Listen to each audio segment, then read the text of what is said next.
હાલ નમસ્કાર વિદ્યાર્થી મિત્રો, હું છું જયેશ પરમાર અને આપનું હાર્દિક સ્વાગત કરું છું એસએન વિદ્યાલયના આ ઈ લર્નિંગ પ્રોગ્રામમાં. વિદ્યાર્થી મિત્રો, આજે આપણે ચેપ્ટર જે છે એના 50% પોર્શન સુધી કમ્પ્લીટ પહોંચી જવાના છીએ આ સેશનમાં. એટલે કે કોષ ચક્ર અને કોષ વિભાજન ચેપ્ટર જે છે એમાં કોષ વિભાજન છે એમાં સમવિભાજન કમ્પ્લીટ થવાને આ રહે છે. તો અહીંયા આપણે જે પૂર્વાવસ્થા, મધ્યાવસ્થા અથવા ભાજનાવસ્થા, ભાજનોત્તરાવસ્થા અને અંત્યાવસ્થા એટલે કે પ્રોફેઝ, મેટાફેઝ, એનાફેઝ અને ટીલોફેઝ, આ 4 ફેઝની જે આપણે ચર્ચા કરી મિત્રો, એ 4 ફેઝ કમ્પ્લીટ થતાં કોષ કેન્દ્ર વિભાજન એટલે કે કેરિયોકાઇનેસિસ કમ્પ્લીટ થાય છે. અને ત્યારબાદ છેલ્લે સાઇટોકાઇનેસિસ કહેવાતી પ્રક્રિયા દ્વારા કોષ રસ વિભાજન થતાં કોષ છે એ સંપૂર્ણ રીતે 2 બાળકોષમાં વિભાજિત થાય છે. મિત્રો, આ વાત હતી સમવિભાજનની. તો આ સમવિભાજન છે એનું મહત્ત્વ શું એ આજનો આપણો ટૉપિક છે, કે આપણને ખબર તો પડે કે ભાઈ આ સમવિભાજન થઈ રહ્યું છે તેનું મહત્ત્વ કેટલું છે. તો જોઈએ, આજના સેશનનો ટૉપિક છે આપણો સમવિભાજનનું મહત્ત્વ. વિદ્યાર્થી મિત્રો, સૌપ્રથમ સમવિભાજન છે એના મહત્ત્વમાં જોઈએ તો સમવિભાજન અથવા સમસૂત્રણ અથવા સમસૂત્રી ભાજન અથવા માઇટોસિસ કે તો પણ સાચું, બરાબર, તો પણ એ જ થશે સમભાજન. સમભાજન કે સમવિભાજન એક જ થશે.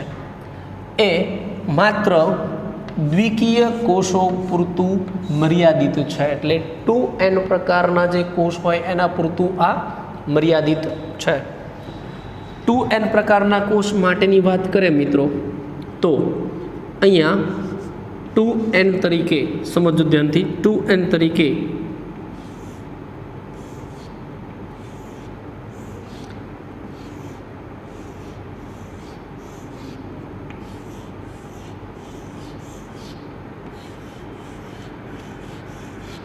આ રીતે હોય 4 રંગસૂત્ર 2n તરીકે, બરાબર, એટલે કે 2 જોડ નજીક હોય તો 2n કહી શકાય. પણ આ જે છે એને આપણે આપણી સમજણ માટે આને કઈ રીતે દર્શાવીએ તો આ કોષ છે, કોષમાં એને આ રીતે દર્શાવીએ, કોષ કેન્દ્રમાં, બરાબર, આ રીતે. હવે શું થાય, જ્યારે મિત્રો આ બાબત જે છે સમજો ધ્યાનથી, આ હવે S તબક્કામાં જશે, તો S તબક્કાની અંદર કોષ કેન્દ્રની જે આપણે વાત કરીએ છીએ, બરાબર, કોષ કેન્દ્રમાં હવે શું થાય,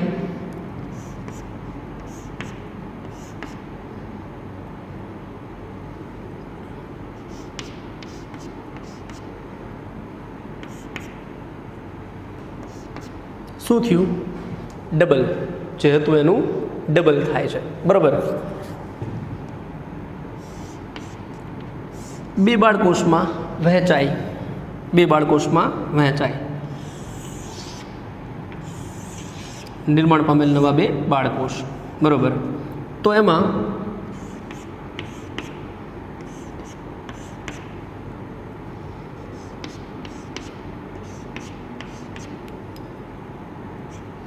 હવે જુઓ, એની ગોઠવણ આ પ્રકારે હોય, જો ગોઠવણ જે છે આ પ્રકારે હોય જોડમાં છે, જોડમાં, તો એને શું કહેવાય, 2n હતું તો 2n જ કહી શકાય, એમાં કોઈ ફેર નથી પડતો.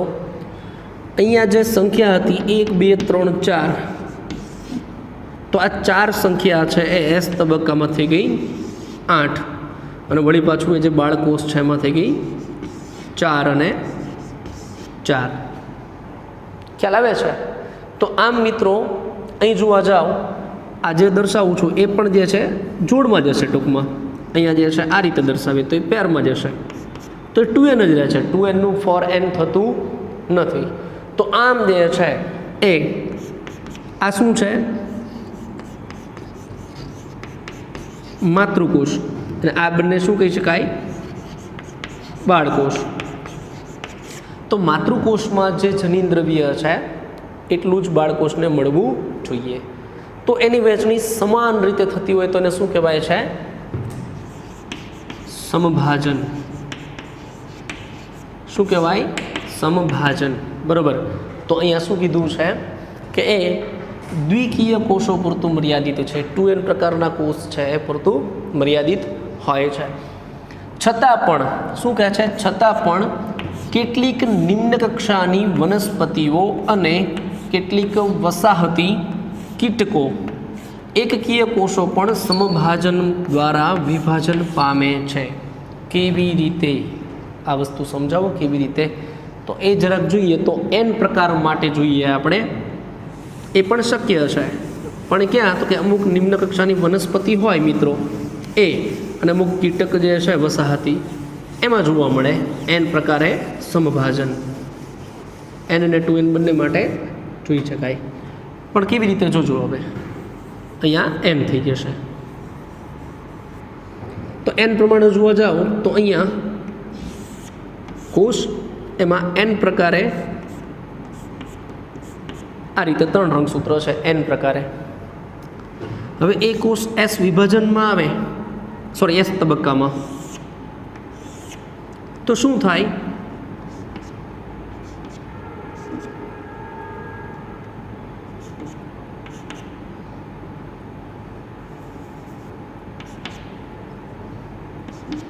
આ રીતે n પ્રકારે રંગસૂત્ર ડબલ થઈને ગોઠવાય.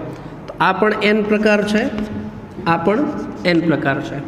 અને હવે બે બાળકોષમાં રૂપાંતરિત થાય ત્યારે શું થાય છે? તો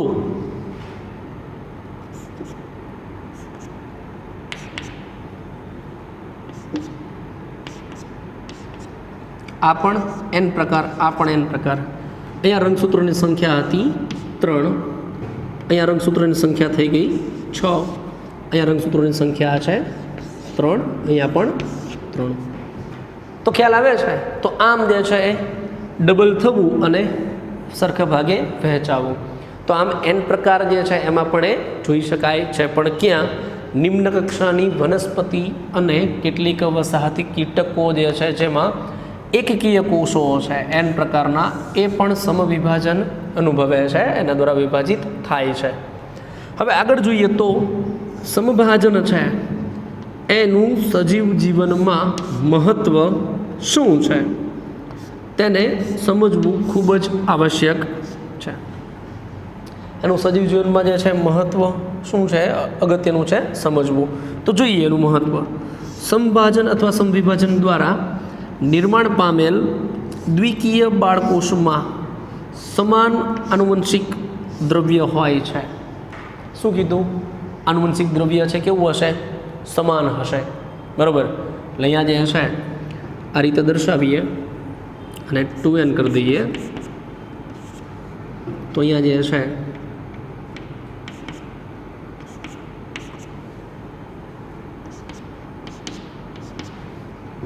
આ પણ 2n, આ પણ 2n.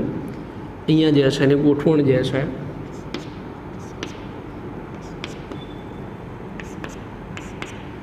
અહીંયા પણ 2n અને અહીંયા પણ 2n. રંગસૂત્ર છે એની સંખ્યા 6.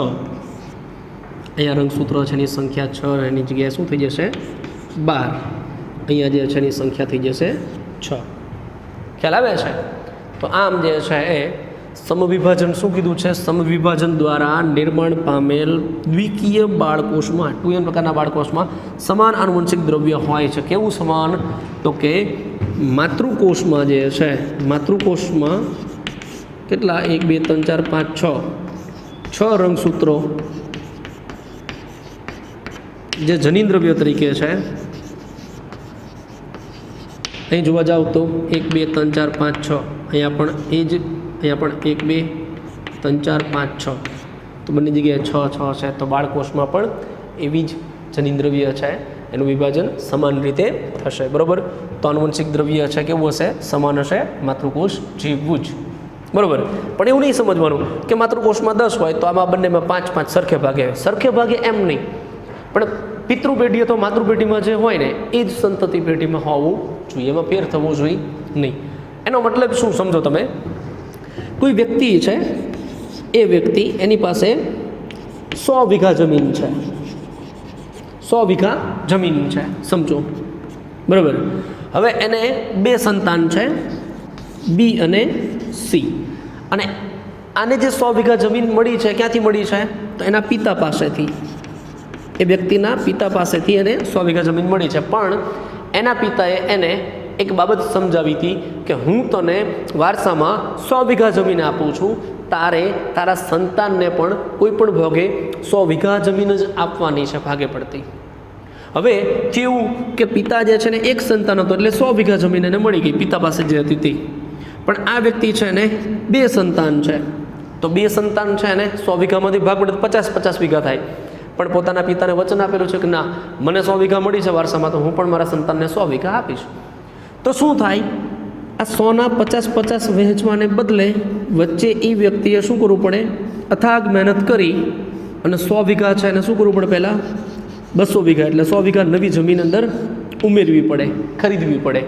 અને ત્યારબાદ જે છે બંને ભાઈમાં એને વહેંચે તો બંનેને કેટલી મળશે, 100 વીઘા મળશે. તો એનો મતલબ એને પોતે શું કરવું પડે, એને ડબલ કરવી પડશે જે છે એને. આ જ કન્ડિશનમાં કોષ પોતે 2 બાળકોષનું નિર્માણ કરે, એને જે જનીન દ્રવ્ય આપે છે એવું કહે છે કે હવે પછી તમારા પછીની જે સંતતિ છે એને પણ એવું જ આનુવંશિક દ્રવ્ય મળવું જોઈએ, એમાં કોઈ ફેર થવો જોઈએ નહીં. વારસાગત મળે છે એનું એ જ હોવું જોઈએ, એવું જ હોવું જોઈએ, બરાબર. એટલા માટે કોષ દર વખતે વિભાજિત થાય એ પહેલાં એસ તબક્કામાંથી પસાર થાય, જેથી કરીને શું થાય, જનીન દ્રવ્ય ડબલ થાય અને સરખે ભાગે વહેંચી શકે. તો પોતા શું કીધું છે કે એના દ્વારા નિર્માણ પામેલ દ્વિકીય બાળકોષો જે છે એમાં સમાન આનુવંશિક દ્રવ્ય હોય, એટલે કે માતૃ કે પિતૃ પેઢીમાં જે આનુવંશિક દ્રવ્ય છે એવું જ સંતતિ પેઢી જે છે બાળકોષમાં પણ હોવું જોઈએ. આગળ ક્યાં છે બહુ જે કહેવાય કે ભાઈ સંભાજનના મહત્વમાં બહુકોષી સજીવોની વૃદ્ધિ સમવિભાજન છે એના દ્વારા થાય છે. લઈ કેવું છે, કોષ છે 1 માંથી 2, 2 માંથી 4, 4 માંથી 8, 16, 30, 64, 128, ડબલ ને ડબલ એમ દર વખતે 1 માંથી 2, 2 ના 4 તો વધ્યા રાખે આમ નામ, બરાબર. હવે અહીં કેવું છે મિત્રો, વિદ્યાર્થી મિત્રો, કે આટલું મોટું શરીર દેખાય છે, તો આ શરીર જે છે એ એક જ કોષમાંથી નિર્માણ પામેલું છે. તો શું કીધું, બહુકોષી સજીવોની વૃદ્ધિ સમવિભાજન દ્વારા થાય છે. એનો મતલબ કે આ પ્રક્રિયા સતત ને સતત આગળ વધે છે વિભાજનની, સમવિભાજન દ્વારા. એટલે કે યુગ્મનજ જે પહેલો કોષ બને છે, જે મારા જીવનની શરૂઆતનો કોષ હોય, એ એક કોષની અંદર જે 23 જોડ જનીન દ્રવ્ય છે એ એસ તબક્કામાં 23 જોડ બને અને 2 કોષમાં 23 જોડ વહેંચાય. એટલે બંને કોષ કેવા થયા, જે પહેલો કોષ હતો યુગ્મનજ એના જેવા 23 જોડવાળા. હવે આ બંને કોષ એ જ પ્રક્રિયાને આગળ ફોલો કરે સમવિભાજનની, કે જેમાં શું કરે, આની અંદર 23 જોડ છે એની 23 ની 46 કરે અને 23 વહેંચીને 2 કોષ, તો આ બાજુ બીજા 2 એટલે 4, આમ 4 ના 8 એમ ડબલ ના ડબલ વધે અને ધીમે ધીમે કોષની સંખ્યા વધતા કદમાં વધારો થાય અને આખું શરીર જે છે આ રીતે બનતું હોય છે. તો બહુકોષી સજીવ જે કંઈ છે મિત્રો, એની વૃદ્ધિ, એના કદમાં થતો વધારો છે, એની કોષની સંખ્યામાં થતો વધારો છે એ સમવિભાજન દ્વારા થાય છે. એનું મહત્વ છે સૌથી અગત્યનું. ત્યારબાદ કોષીય વૃદ્ધિ છે એના પરિણામ સ્વરૂપે, કોષીય વૃદ્ધિના પરિણામ સ્વરૂપે શું કીધું છે, કોષ કેન્દ્ર અને કોષરસની વચ્ચેનું પ્રમાણ જે છે એ અસંતુલિત થઈ જાય છે. કોષ જ્યારે વૃદ્ધિ પામે ને તો શું થાય, દાખલા તરીકે સમજો, જીવન તબક્કામાં કોષ વૃદ્ધિ પામે, એસ તબક્કામાં જનીન દ્રવ્ય બેવડાય, G2 તબક્કામાં પાછો વૃદ્ધિ પામે, એમ વિભાજન છે તબક્કો એમાં વિભાજિત થાય. અહીં શું કહેવા માંગે છે, જ્યારે કોષ છે વૃદ્ધિ પામે છે, સમજો, જ્યારે કોષીય વૃદ્ધિ થાય એના પરિણામ સ્વરૂપે કોષ કેન્દ્ર અને કોષ રસની વચ્ચેનું પ્રમાણ છે અસંતુલિત થઈ જાય છે. એટલે નક્કી હોય કે કોષ કેન્દ્ર છે એમાં જનીનદ્રવ્ય છે એના પ્રમાણમાં જ કોષરસ હોવું જોઈએ, અથવા કોષરસ જે કોષની અંદર આવેલ છે એટલે કોષનું કદ, એનો કોષરસ અને એ પ્રમાણે અંદર જનીનદ્રવ્ય અને કોષ કેન્દ્ર હોવું જોઈએ. હવે કોષ કેન્દ્ર કોષરસ છે આ બંનેના પ્રમાણમાં ફેરફાર થવો જોઈએ નહીં, પણ શું કીધું, અસંતુલિત થઈ જાય છે. એટલા માટે એ અસંતુલન છે એને દૂર કરવા એટલા માટે એ જરૂરી થઈ જાય છે કે કોષ વિભાજન પામીને કોષ કેન્દ્ર કોષરસ એના પ્રમાણને જાળવી રાખે. વિભાજિત થવાથી શું થાય કે એક કોષમાં મોટું થયેલું જે કોષ કેન્દ્ર છે બરાબર એ વહેંચી જાય છે. એટલે હવે શું થયું, વળી પાછું બે નાના કોષ કેન્દ્ર થઈ ગયા, કોષરસનું પ્રમાણ છે અસંતુલન થયું, વળી પાછું કોષરસ વિભાજન પામે, વળી પાછું સંતુલિત અવસ્થામાં આવે. તો વિભાજન પામીને કોષ કેન્દ્ર કોષરસ છે એના પ્રમાણને જાળવી રાખે છે. આ મહત્વ કોનું છે, સમવિભાજનને કારણે આ જળવાઈ રહ્યા છે, એ પણ સમવિભાજનનું મહત્વ છે. આગળ કહે છે સમવિભાજનનો સૌથી મોટો ફાળો, સમવિભાજનનો સૌથી મોટો ફાળો કોષના સમારકામનો છે. આ અગત્યનું છે વિદ્યાર્થી મિત્રો. સમારકામ એનો મતલબ શું? સમારકામ એક સાદું ઉદાહરણ આપી દઉં તમને સમજો. દાખલા તરીકે આજે આપણે શર્ટ પહેરીએ છીએ તો શર્ટના બટન છે. હવે જો આ બટન છે તૂટી જાય તો તરત જ બીજું બટન ત્યાં લગાવવું પડે, નહીંતર એનો ઉપયોગ કરી શકાય નહીં. ખ્યાલ આવે છે? એ શું થયું? સમારકામ, રિપેરિંગ કામ. એક વસ્તુ સમજો, આપણું ઘર મકાન જે બનેલું છે એમાં કોઈ દિવાલમાંથી ઈંટું પડી જાય છે, નીકળી જાય તો ત્યાં પાછી નવી ઈંટ ફિટ કરીને એને પાછું પ્લાસ્ટર કરીને વ્યવસ્થિત કરવું પડે છે. તો આમ શરીર છે મિત્રો, તો આખા દિવસની અંદર નરી આંખે ન દેખાતા કોષ છે એમાં આપણે કેટલો બધો ઘસારો લાગે છે. તમે કલ્પના ના કરી શકો કે સામાન્યત જ્યારે આપણે મોઢું ધોઈએ છીએ બરાબર, મોઢું ધોઈએ છીએ ત્યારે માત્ર ને માત્ર જે છે એ આપણું જે નેપકિન છે, ઘરે જઈએ મોઢું ધોઈએ તો રૂમાલ કે નેપકિન છે એનાથી મોઢું જે છે આપણી ત્વચા છે એને શું કરવાનું, શોકવાની હોય, શોકિંગ સમજાય છે. એટલે એની ઉપરનો ભેજ છે ને એમાં થઈ જાય શું કે ભાઈ એને શોષી લે, સમજો પાણી વધારાનું શોષી લે અને ખાલી સાફ કરવાનું હોય. આપણે શું કરીએ છીએ, ઘસીએ છીએ, જેમ ઘસીએ એમ વધુ ઉજળા થવાય બરાબર. તો એ ઘસવાની પ્રક્રિયામાં મિત્રો ત્વચા જે છે આપણો ચહેરો છે એની ત્વચામાંથી લાખોની સંખ્યામાં કોષ છે બધા નીકળી જાય. ત્વચા ઘસાવાથી એ કોષો નીકળી જાય. આ તો નોર્મલ રૂટીન વાત છે બરાબર. એ જ રીતે આખા દિવસમાં આપણો હાથનો ભાગ અને પગનો ભાગ છે એની સપાટી છે ને આખો દિવસ સંઘર્ષ અને ઘર્ષણમાંથી પસાર થાય. ગરમ વસ્તુને અડે છે, ઠંડી વસ્તુ છે, ઘસારામાંથી પસાર થાય છે, એને કારણે લાખો કોષો નાશ પામે છે. આપણા શરીર ઉપર આપણે જે આ કપડાં પહેરીએ છીએ મિત્રો, તો એવું કહે છે ડૉક્ટર કે કપડાં જે છે એને સાફ સુથરા રાખવા જોઈએ. શા માટે? એમાંથી દુર્ગંધ ના આવે એટલા માટે. તો હવે તો યાર પરફ્યુમ્સ છે ને, તો એવી શા માટે ચિંતા કરવી જોઈએ બરાબર. અને પહેલાં એવું હતું કે ભાઈ મહેનત મજૂરી અને ખેતી કામ જે છે એ હતું, તેના કારણે કપડાં મેલા થાય. હવે કપડાં મેલા નથી થતા સમજો, છતાં પણ છે રોજ એને ધોઈને સ્વચ્છ કરવા જરૂરી છે. શા માટે? જો વિચારજો. કારણ કે હવે તમે ટીવી જુઓ છો એમાં એડવર્ટાઇઝમેન્ટ આવે, તમે ડિટર્જન્ટ પાવડર જે છે બરાબર, લિક્વિડ જે છે એની એડવર્ટાઇઝમેન્ટ ખાસ જોજો તમે. એમાં હમણાં જે કહેવાય કે ભાઈ આપણે વાત કરી કે ડિટર્જન્ટ પાવડર જે છે એ શું કરે તો કપડામાંથી ડાઘને દૂર કરે. તો એમાં જોજો તમે કપડાં છે ને એના માઇક્રો થ્રેડ, ચોરસ નાના નાના દોરા છે ને કેવા આમ ઝૂમ કરીને બતાવે છે. તો એ જાળી જેવી રચના છે આ જે દોરાની, સમજો. તો દોરાની એવી જાળી જેવી રચના છે એ મિત્રો આખો દિવસ આપણું ત્વચા શરીર છે એની સાથે આખો દિવસ આ જે છે ઘસાય છે. એના કારણે શરીર ઉપરની હાલવા ચાલવા સૂવા બેસવાની ક્રિયામાં શરીર ઉપરથી લાખો કરોડો કોષ છે ઉપરના લેયરમાંથી નાશ પામી જાય, દૂર થઈ જાય છે. હવે રોજ આવો ઘસારો થતો રહે મિત્રો તો ધીમે ધીમે આપણું શરીર ક્ષીણ થઈ જાય, સમજાય છે. ધીમે ધીમે જે કહેવાય કે આપણું કદ ઘટવું જોઈએ, ઘટતું નથી, દિવસે દિવસે વધે છે. તેનું કારણ શું છે? સમારકામ.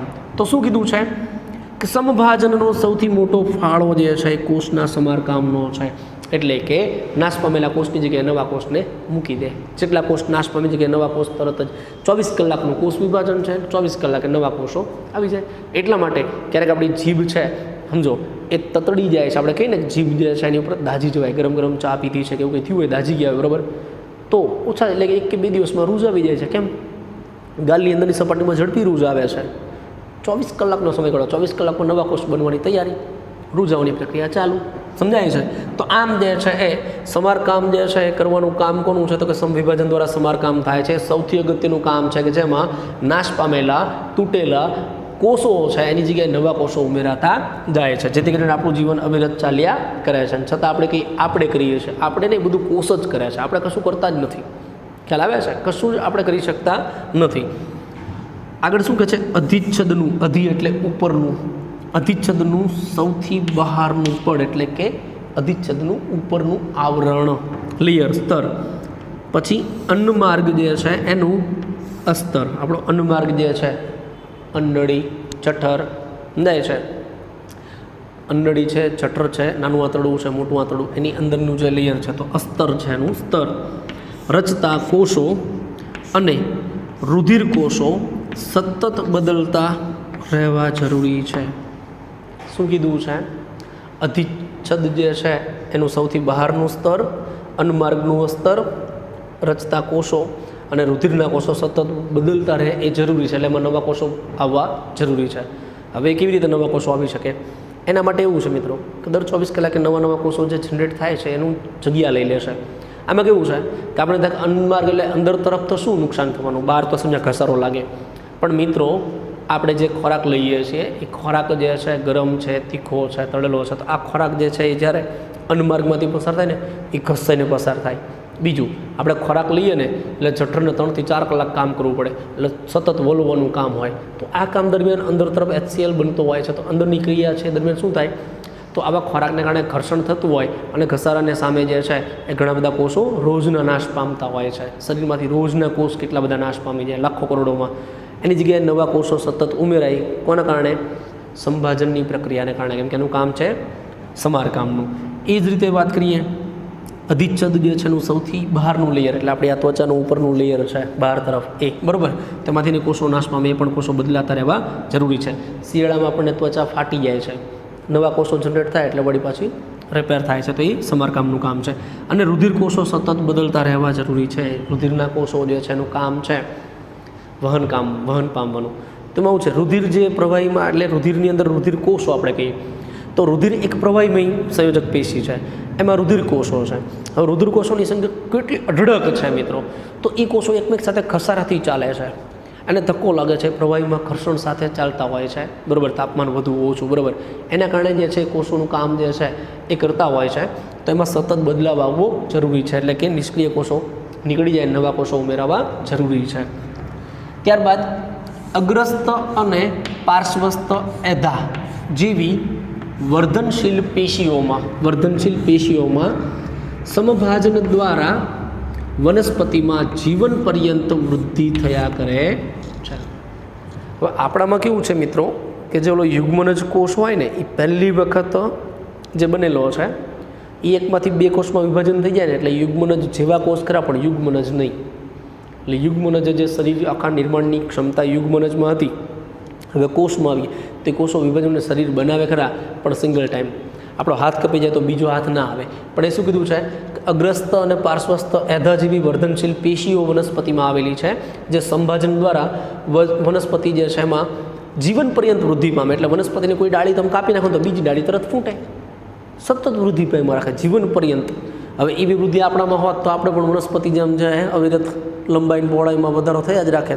ખ્યાલ આવે છે? આપણા આંગળાઓ ન હોત તો આપણે ડાળીઓ હોત વનસ્પતિની જેમ. પણ આપણામાં એ મર્યાદિત છે, આપણામાં વૃદ્ધિ મર્યાદિત છે, મર્યાદિત અવસ્થાએ અટકી જાય છે અને સમારકામનું કામ ચાલુ રાખે છે. જ્યારે વનસ્પતિમાં અગ્રસ્ત અને પાર્શ્વસ્ત, અગ્રસ્ત એટલે વનસ્પતિની ટોચની ભાગ અને વનસ્પતિના મૂળ જે છે એમાં મૂળનો ટોચનો ભાગ, મૂલાગ્ર જેને કહેવાય, મૂળનો અગ્રભાગ, તો અહીંયા અગ્રસ્ત પેશી આવેલી હોય, બરાબર. અને જે આપણે કહીએ ને કે કૂપણ ફૂટે, નવી પર્ણિકા, નવું પાન ફૂટે, એને અગ્રસ્ત ભાગ કહેવાય. અને પાર્શ્વસ્ત કોને કહેવાય? તો પાર્શ્વસ્ત એટલે શું થાય કે ભાઈ વનસ્પતિનું જે પ્રકાંડ હોય, વનસ્પતિ છે તો વનસ્પતિનું જે આ પ્રકાંડ છે, તો તો વનસ્પતિનું પ્રકાંડ છે એમાં પાર્શ્વ બાજુ એટલે એની બાજુ કહેવાય, બરાબર. તો પાર્શ્વસ્થ બાજુએ જે છે વર્ધનશીલ પેશી જે છે એના સમૂહ આવેલા હોય, બરાબર. તે પાર્શ્વસ્થ વૃદ્ધિ માટે જવાબદાર છે, બરાબર. તો એમાં એવું છે અગ્રસ્થ પેશી છે ને જે વર્ધનશીલ પેશી એ સતત જીવન પર્યંત આ વર્ધનશીલ પેશી જીવન પર્યંત જે છે વૃદ્ધિ પામે એટલે કે કોષમાં વધારો કરે, નવા કોષ ઉમેરે રાખે, બરાબર. હવે આ અગ્રસ્થ છે ને એ શું કરે તો વનસ્પતિની લંબાઈમાં વધારો કરે, લંબાઈમાં, અને પાર્શ્વસ્થ છે વનસ્પતિની પહોળાઈમાં વધારો કરવા માટે જવાબદાર છે, જે વનસ્પતિમાં જીવન પર્યંત વૃદ્ધિ થયા કરે છે. અને એ જીવન પર્યંત વૃદ્ધિ થવા માટે જવાબદાર શું છે? સમવિભાજનની પ્રક્રિયા. તો આમ વિદ્યાર્થી મિત્રો જોવા જાવ તો સમવિભાજન છે એનું મહત્ત્વ ખૂબ જ અગત્યનું છે જો એ સમજવામાં આવે તો, જેના કારણે આપણું જીવન ટકી રહેલું છે એ પાસું એટલે સમવિભાજન, કે જેના દ્વારા કોષ જે છે એટલે સમવિભાજન કહેવાતી પ્રક્રિયા છે એમાંથી કોષ વિભાજિત થાય છે, એની સંખ્યામાં વધારો કરે છે, જેથી સમારકામ થયા રાખે છે, આપણું જીવન અવિરત ચાલ્યા કરે છે. વિદ્યાર્થી મિત્રો આશા રાખું છું અહીં સુધીનો ટૉપિક જે કંઈ છે ચર્ચા છે વ્યવસ્થિત સમજાણી હશે. ચેપ્ટરનું 50% પોર્શન સમવિભાજન સુધીનો પૂર્ણ થઈ ગયો છે. હવે વિભાજનનો બીજો પ્રકાર જે છે અર્ધીકરણ છે એની ચર્ચા નેક્સ્ટ સેશનમાં કરવાની છે. અર્ધીકરણનો ટૉપિક પૂરો થાય એટલે આપણું ચેપ્ટર પૂરું થઈ જશે મિત્રો. એનો મતલબ મેં કીધું એવું 50% પોર્શન અહીંયા કમ્પ્લીટ થઈ ચૂક્યો છે. નેક્સ્ટ સેશનમાં જ્યારે આપણે મળીએ ને મિત્રો ત્યારે શક્યતા જે હું કહું એમ કે અર્ધીકરણની શરૂઆત કરીએ એ પહેલાં સમવિભાજન અને અર્ધીકરણ છે આ બે વચ્ચેનો તફાવત છે જરાક જોઈ લઈશું. સમવિભાજન તો હવે આપણને ખબર પડી ગઈ છે, પણ અર્ધીકરણ જે છે એની પ્રસ્તાવનાની શરૂઆત થશે ને તો સાથે સાથે એની ચર્ચા કરી લઈશું એટલે આપણને બી ખ્યાલ રહે. અને બીજું કે જેમ જેમ અર્ધીકરણ ભણતા જશું ને એમ એમ સમવિભાજનને થોડું થોડું રિવાઇઝ કરતા જશું એટલે એકસાથે બે વસ્તુ થશે. અર્ધીકરણ તરત યાદ રહી જશે કમ્પેરેટિવમાં અને સમવિભાજન છે એનું રિવિઝન પણ થતું રહેશે. તો મળીએ વિદ્યાર્થી મિત્રો નેક્સ્ટ સેશનમાં આ જ ચેપ્ટર છે એના નવા ટૉપિક સાથે. ત્યાં સુધી આવજો અને ખાસ વાંચતા રહેજો.